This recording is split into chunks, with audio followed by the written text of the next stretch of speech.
Assalamualaikum warahmatullahi wabarakatuh. Alhamdulillah, alhamdulillahilladzi hadana li hadza wa ma kunna linahtadiya laula an hadana Allah. Asyhadu an la ilaha illallah wa asyhadu anna Muhammadan abduhu wa rasuluhu la nabiyya ba'dahu. Rabbi shrah li sadri wa yassir li amri wahlul 'uqdatam min lisani yafqahu qawli. Yang sama-sama kita hormati Bapak Gubernur Riau, dalam hal ini diwakili oleh Bapak PJ Sekda Provinsi Riau beserta seluruh rombongan para kepala dinas, kepala biro di lingkungan pemerintah Provinsi Riau yang berhadir pada malam hari ini. Yang kami hormati dan kami banggakan Bapak Kepala Pemerintah Provinsi Riau, pimpinan Bank Riau Febri Syariah serta seluruh jajaran. Yang saya hormati Bapak Wakil Ketua DPRD Kabupaten Siak, Pak Waka 2 DPRD Kabupaten Siak, Bapak Haji Androy Priandra, Bapak Anggota DPRD Kabupaten Siak, Pak Ibu Muhammad, Pak Camat, Pak Ibu Lurah, dan pada malam hari ini mendampingi kami ada Pak Asisten juga, Pak Asisten Administrasi Umum, Pak Kepala Dinas Kominfo, dan Bapak Kadisnaker. Jadi mohon maaf Pak Sekda bahwa kehadiran kami di sini memang tidak terlalu ramai, bahwa sebahagian daripada pimpinan OPD mendampingi safari Ramadan Bapak Bupati dan Bapak Wakil Bupati, sehingga yang hadir bersama kami ada sekitar 5 orang kepala dinas atau yang mewakili. Bapak Ibu para pengurus Masjid Al-Hidayah Kampung Kualang yang Kampung Perawang yang kami hormati, alim ulama cerdik pandai, khusus Ketua 2 Wasnas Provinsi Riau Al-Ustaz yang sudah hadir bersama kita, Bapak dan Ibu hadirin wal hadirat yang berbahagia. Atas nama pemerintah Kabupaten Siak menyampaikan selamat datang kepada Bapak Sekda Provinsi Riau serta seluruh rombongan di Kabupaten Siak, tepatnya di Kecamatan Kualang ini, dalam rangka melaksanakan safari Ramadan tahun 1445 Hijriah Provinsi Riau, yang pada malam hari ini merupakan malam yang ketiga daripada safari Ramadan pemerintah Provinsi Riau, tepatnya di kampung kita ini. Selamat datang Pak, dan kami menyampaikan permintaan maaf juga bila segala sesuatu di dalam penyambutan kedatangan Bapak dan selama Bapak berada di Masjid Al-Hidayah ini ada sesuatu yang kurang berkenan, yang tidak pada tempatnya. Kami mohon diberikan maaf, dikarenakan memang dalam suasana kita, dalam suasana Ramadan ini, maklumlah ya, seperti kami sampaikan tadi juga, kami dari pemerintah Kabupaten Siak juga mempunyai program safari Ramadan, sehingga kami terbagi-bagi dan tidak dapat memusatkan perhatian pada kegiatan pada malam hari ini. Maka pada saat ini kami menyampaikan permintaan maaf jika terdapat kesalahan dan kejanggalan dalam penyambutan Bapak selama hadir di masjid yang berbahagia ini. Yang kedua, kami juga menyampaikan, mungkin tadi sudah disampaikan oleh pengurus masjid, bahwa ada beberapa program, mungkin ini sudah disampaikan oleh pengurus tadi, bahwa sebenarnya semua yang disampaikan oleh pengurus masjid tadi dari pemerintah daerah Kabupaten Siak juga akan memberikan perhatian. Namun mungkin disampaikan di sini karena karena ada pihak Pemprov mungkin lebih perlu juga disampaikan kepada pihak Pemprov akan dapat juga tambahannya gitu. Mungkin inilah yang diharapkan oleh masyarakat kami di sini, oleh pengurus masjid, dan kami juga menyampaikan kepada para pengurus supaya tetap melakukan pembangunan masjid ini. Yakin dan percayalah bahwa bila kita berniat baik untuk membangun rumah Allah ini, akan ada saja bantuan-bantuan, sumbangan-sumbangan yang akan mengalir ke masjid yang kita cintai ini. Itu saja mungkin yang dapat kami sampaikan. Mohon maaf bila terdapat kesalahan dan kejanggalan. Wabillahi taufiq wal hidayah. Wassalamualaikum warahmatullahi wabarakatuh.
Bismillahirrahmanirrahim. Assalamualaikum warahmatullahi wabarakatuh.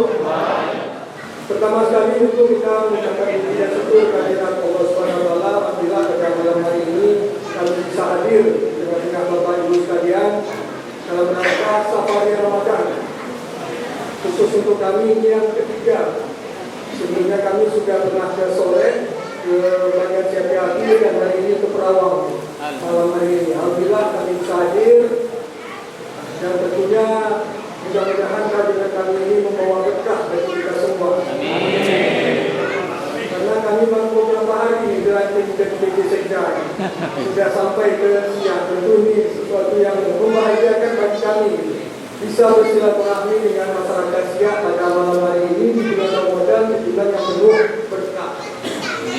Bapak Ibu hadirin serta jemaah Masjid Al-Hidayah yang kami hormati, kami menyampaikan permohonan maaf dari Bapak Gubernur karena pagi tadi secara mendadak beliau berangkat ke Jakarta karena ada urusan pemerintahan yang harus diselesaikan di Jakarta. Makanya diminta kepada kami untuk menghadiri safari ini, dan alhamdulillah kita bisa hadir dan bisa bersilaturahmi pada malam hari ini.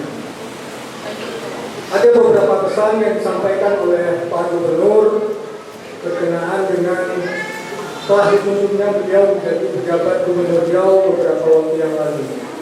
Yang pertama, tentunya pemerintah Provinsi Riau mengucapkan terima kasih yang sebesar-besarnya kepada pemerintah Kabupaten Siak yang sudah bersedia menerima kami dalam rangka safari Ramadan tahun 1445 Hijriah ini.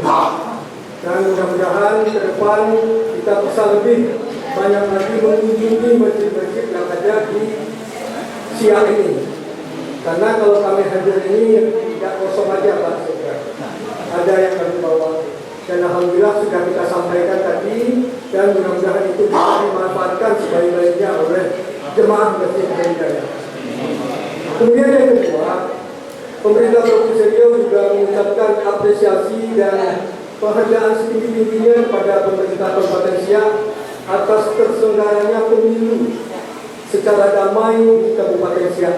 Kita tidak ada mendengar riak-riak atau hal-hal yang tidak kita inginkan terjadi selama pemilu kemarin. Semua berjalan lancar, semua sesuai dengan harapan kita.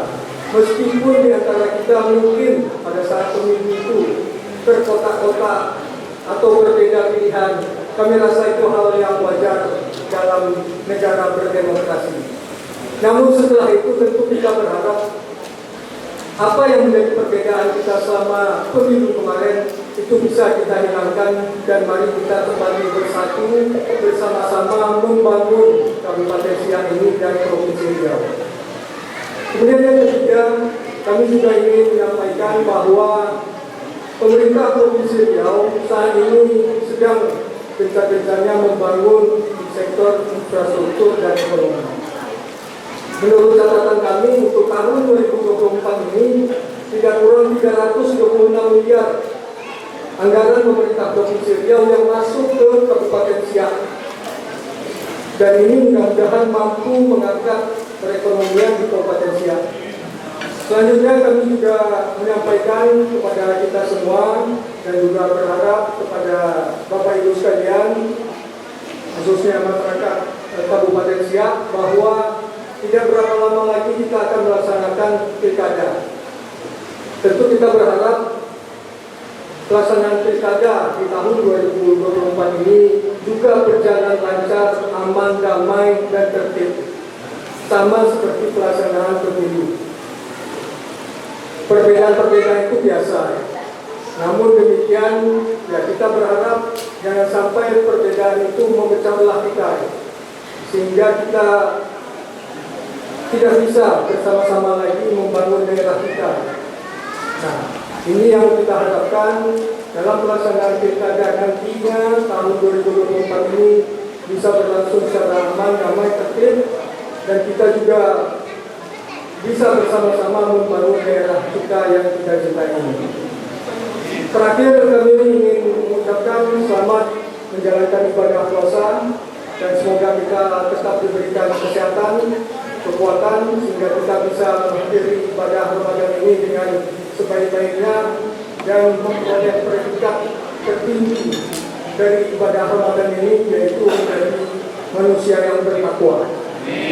Barangkali itu beberapa hal yang ingin kami sampaikan, dan kami mohon maaf sebesar-besarnya kepada Pak Sekda beserta seluruh masyarakat Rawang, Jemaah Masjid Al-Hidayah, karena kedatangan kami ini sudah merepotkan Bapak Ibu sekalian, menyiapkan mulai dari tadi buka bersama, kemudian makan malam bersama. Kami pikir itu sudah merepotkan Bapak Ibu sekalian, dan kami mohon maaf yang sebesar-besarnya. Tak ada maksud kami ingin mengganggu, merepotkan, tetapi niat kami hanya bersilaturahmi. Ternyata silaturahmi ini disambut oleh keluarga kami dengan sebaik-baiknya, yang tidak kami perkirakan sebelumnya, Pak Sekda.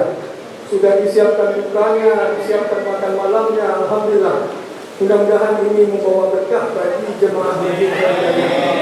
Barangkali itu mohon maaf bila taufiq wal hidayah. Wassalamualaikum warahmatullahi wabarakatuh.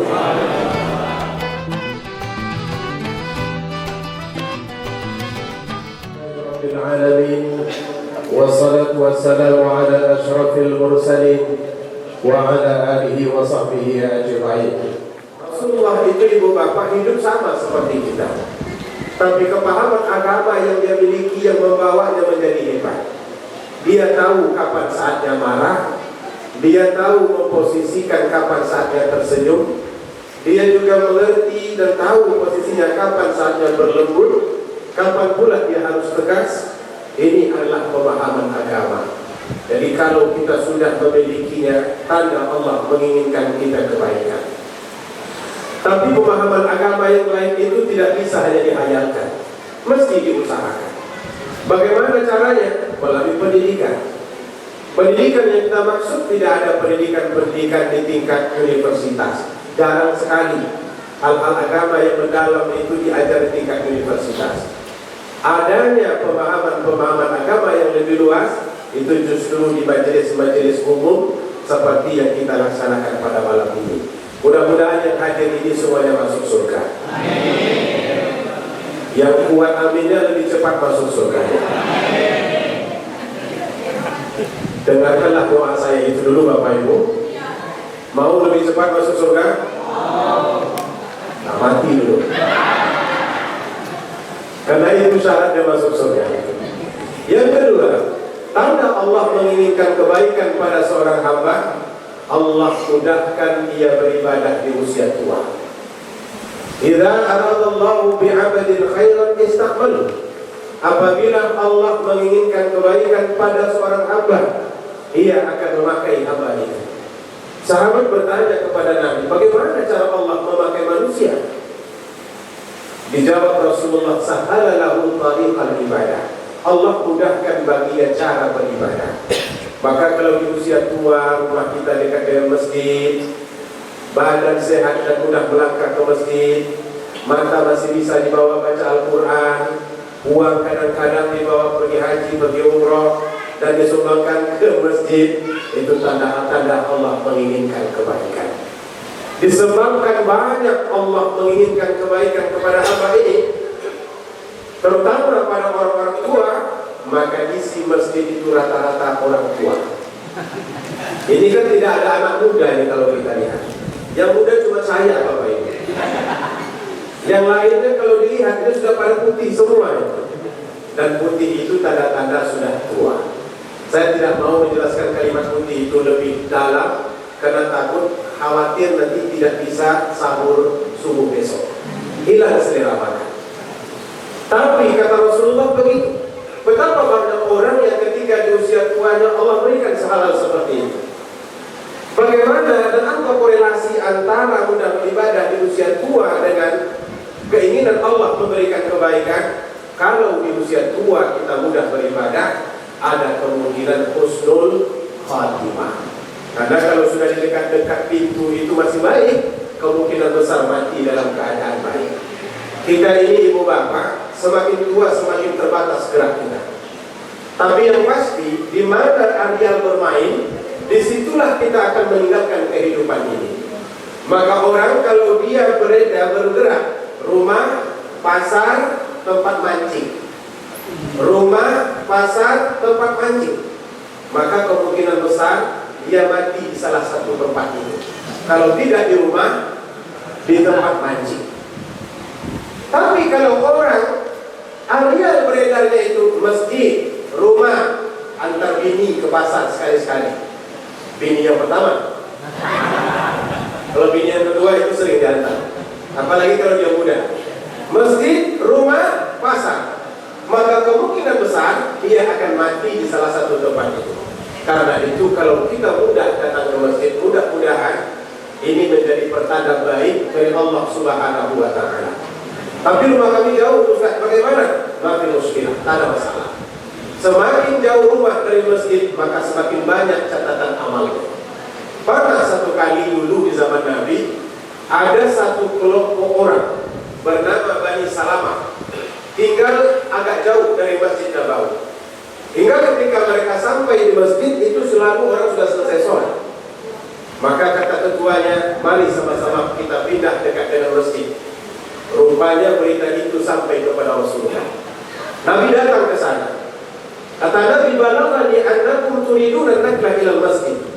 Sampai kepada berita, wahai Bani Salamah, bahwa kalian ingin berpindah dekat dengan masjid. Betul begitu? Kata ketuanya, betul ya Rasulullah. Kenapa? Kata Nabi, ba'uda anna masjid wal baqa haulahu khaliyah. Rumah kami terlalu jauh dari masjid, sementara areal di sekitar masjid itu masih kosong. Maka kami ingin pindah dekat situ supaya kami mudah beribadah. Itu.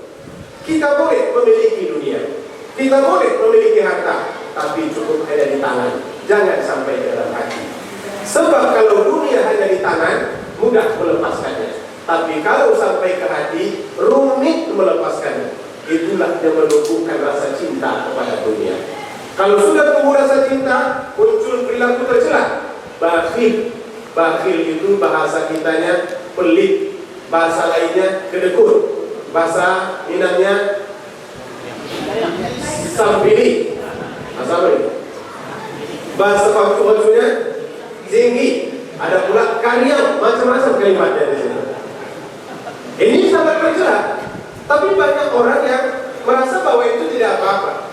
Namun tercelanya ini lebih tercela lagi. Ada tingkat pelit paling tinggi, namanya syubha. Syubh. Sampai-sampai Nabi bilang dalam sebuah hadis, ittaqus syubh. Hati-hati kalian dengan sifat pelit, karena sifat pelit itu akan membawa kepada kebinasaan. Bedanya seperti apa Ustaz? Kalau orang pelit itu orang yang tidak mau harta bendanya dinikmati oleh orang lain. Tapi kalau orang syuh, jangankan memberi orang lain, dia sendiri pun tak bisa menikmati harta bendanya. Itu syuh itu. Maka kalau orang pelit beli mobil, dia bawa sendiri, jumpa di jalan dengan tetangga, nggak mau dia bawa tetangganya. Padahal mobil itu kosong, dia hanya pakai klakson saja. Dua, itu orang pelit.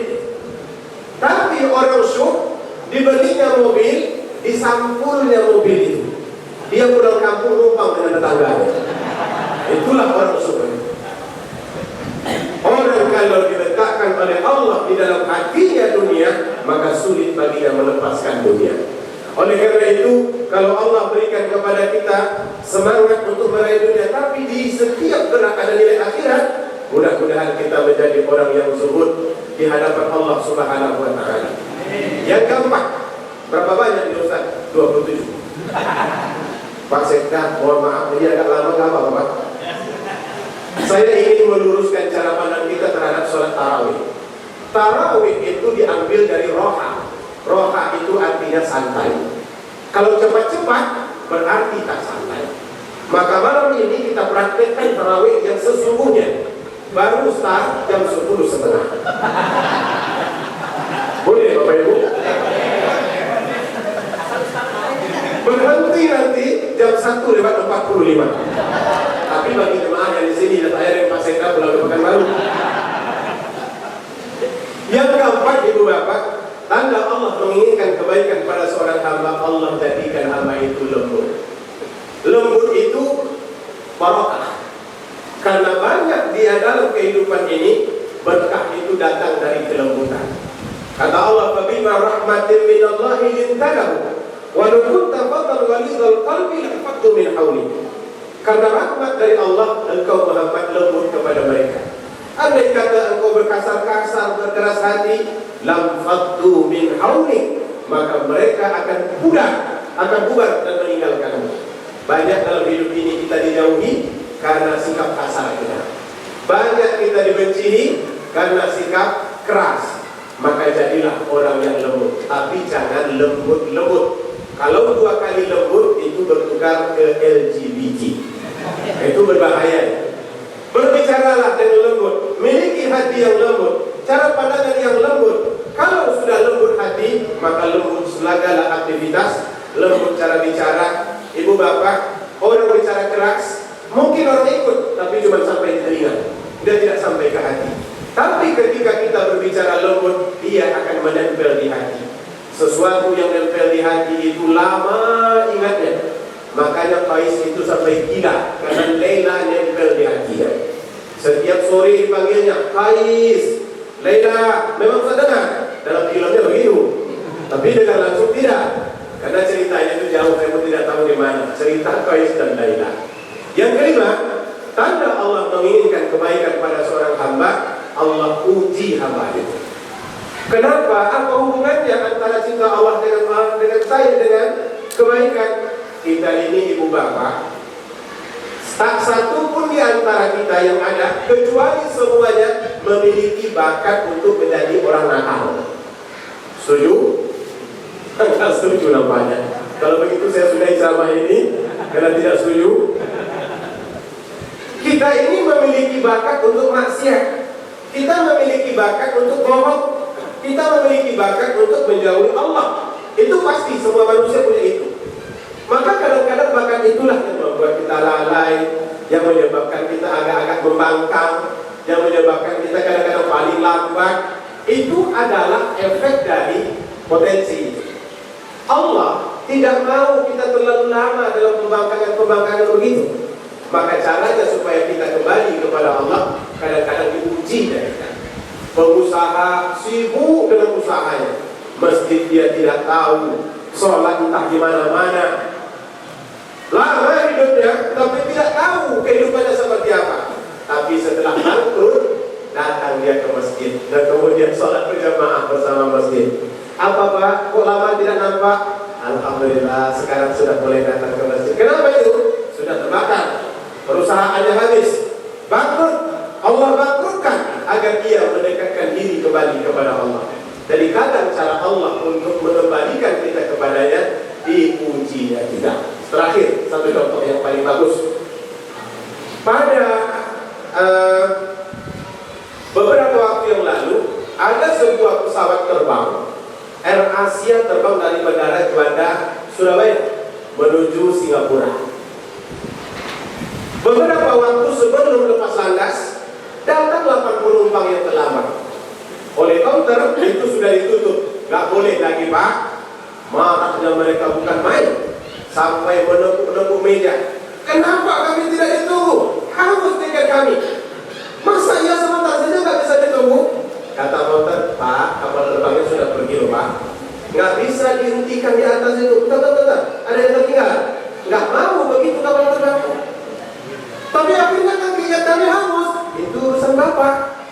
Wah, balik dia ke Surabaya dengan hati yang sesak, dada yang sesak, kepala sakit, hidung kembang kempes. Itu sambil jalan, ngomel tak berhenti. Sampai di rumah buka pintu itu kasar. Itu tas istri, itu mahal, dilemparkan ke tempat duduk. Sambil duduk dengan nafas ngos-ngosan, ambil remote TV, hidupkan. TV One, memang beda. Di situ ada tulisan, kapal terbang Air Asia yang terbang dari Bandara Haji Juanda menuju Singapura dinyatakan kehilangan kontak dari menara kontrol. Dia belum menyadari, cuma dia membaca saja karena emosi masih ada. Lalu kemudian diperhatikan betul-betul, Air Asia ini yang hilang ini. Ditengoklah tiketnya sama dengan Air Asia yang terbang itu.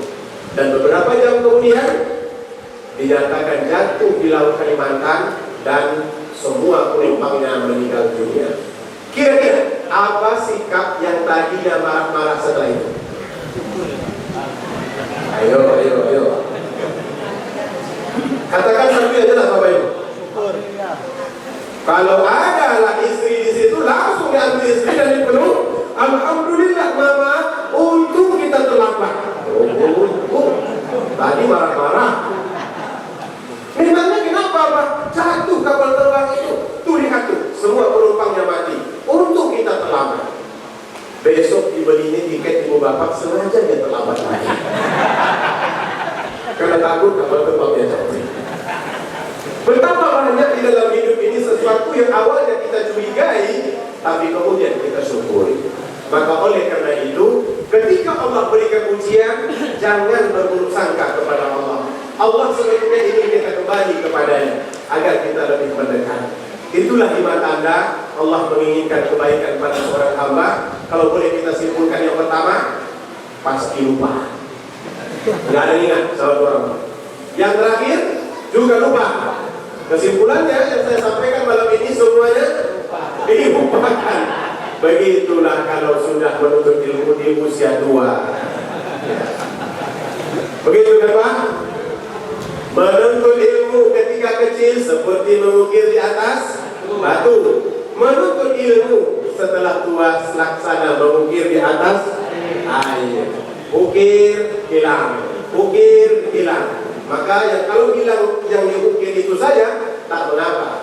Takutnya begitu keluar dari majelis yang hilang lebih banyak dari yang disampaikan ustaznya. Oleh karena itu ibu bapak, isilah kehidupan ini. Mudah-mudahan kita semuanya diberkahi Allah Subhanahu wa taala. Kita ucapkan terima kasih kepada Pak PJ Sekda Provinsi Riau yang telah hadir di tengah-tengah kita.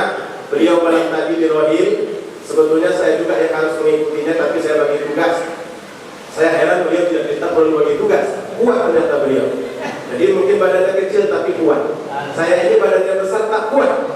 Maka jangan katakan yang besar selalu kuat. Enggak, tak selalu begitu. Kadang-kadang yang kecil itu justru lebih kuat. Demikian lebih dan kurang mohon maaf.